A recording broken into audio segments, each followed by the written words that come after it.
There is a website right now that contains a photo of your funeral. It also contains a picture of the day you were born. It contains an image of every piece of art that currently exists, every piece of art that has ever been lost, and every piece of art that could ever be made. It contains every frame of a theoretical low-resolution movie of the universe, from the beginning of time to the end, from every conceivable angle. And then, it contains that movie of the universe with a permanent blue pixel in the corner of the frame. In fact, it contains every image that could ever exist. It's called the Babel Image Archives.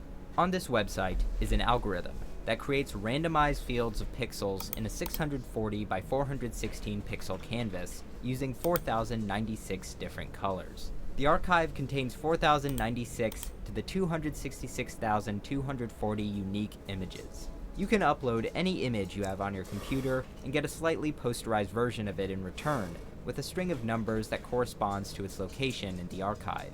Or, if you have 10 to the 961,748 years on hand, you can click on the universal slideshow and simply wait for your image to appear.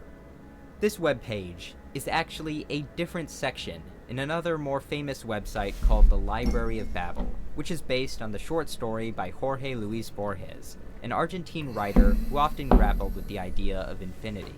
In the story, the Library of Babel is a seemingly infinite construction of hexagonal walls containing shelves upon shelves of books filled with every possible combination of characters that could be fit in 410 pages. It contains everything that could ever be written.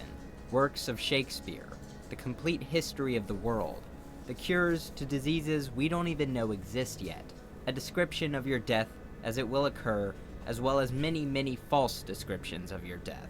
Since there's no filter for meaning, as you can imagine, the library is overwhelmingly filled with gibberish.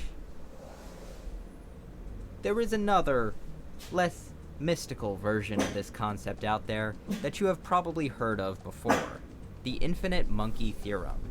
If you haven't, the theorem states that if you have a set of monkeys, or really just one monkey, randomly hitting keys on a typewriter for an infinite amount of time, it will almost surely type any given text, such as the complete works of Shakespeare. It will also almost surely type every piece of text that could ever be written. The problem is that the probability of even enough monkeys filling up the entire observable universe, typing away for a period of time hundreds of thousands of orders of magnitude longer than the age of the universe, successfully typing the complete works of Shakespeare, is so low, it might as well be zero, even though it technically isn't.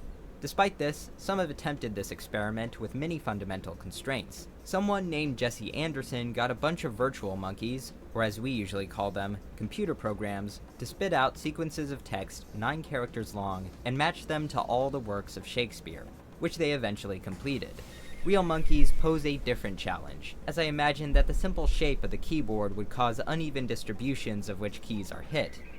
Also, the monkey would probably hit a few keys over and over again, get bored, and then piss on the machine, which is exactly what happened when monkeys at a zoo were given a computer by researchers at Plymouth University. The Babel Image Archives is just another result of randomization with enough units to randomize. Although it is not as artfully constructed as Jorge Borges' library or the Library of Babel website, I find it appropriate for this digital age. One could turn it into a... Is this true though? Because they're limited. Maybe there are more colors than they have. Maybe there exist more colors than they can do in this program. So they might not have a picture of everything, right?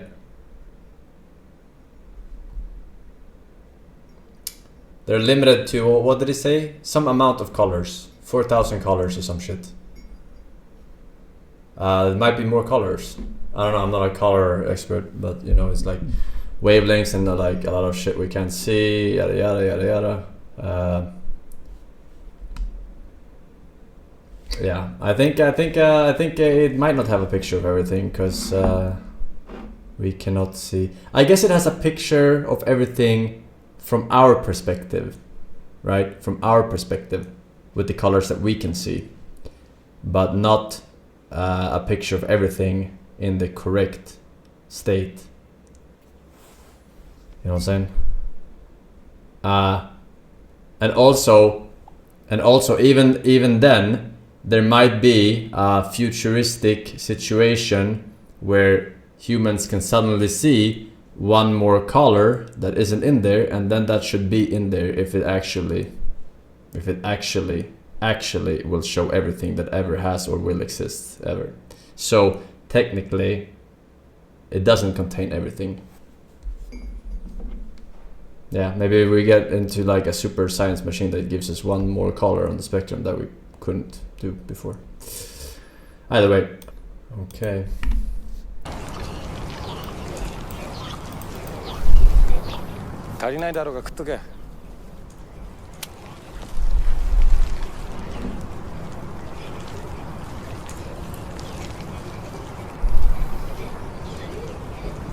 Explain to folks at home what the hell are watching force.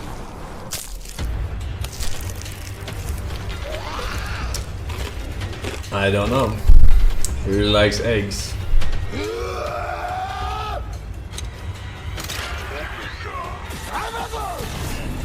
I'm about to.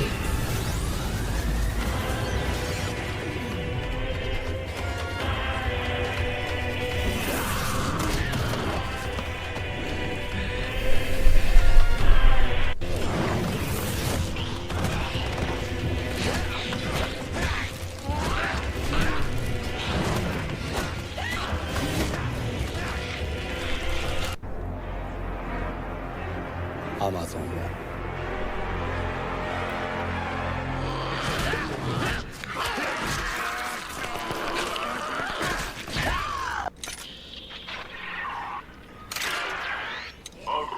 Amazon.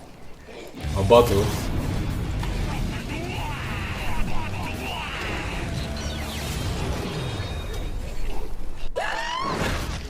そして生きるっていうのは他の誰かの命を食らうってことだ。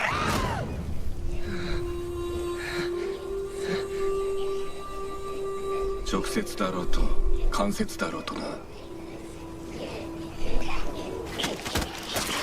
生きるために食らう。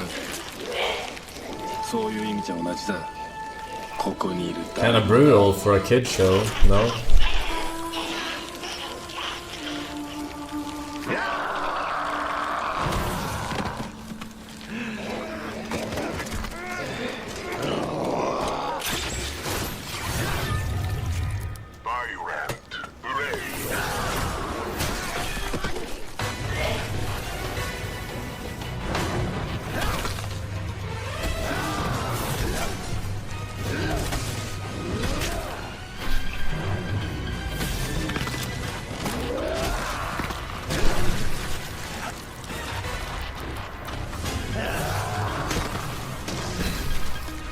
No further links, by the way.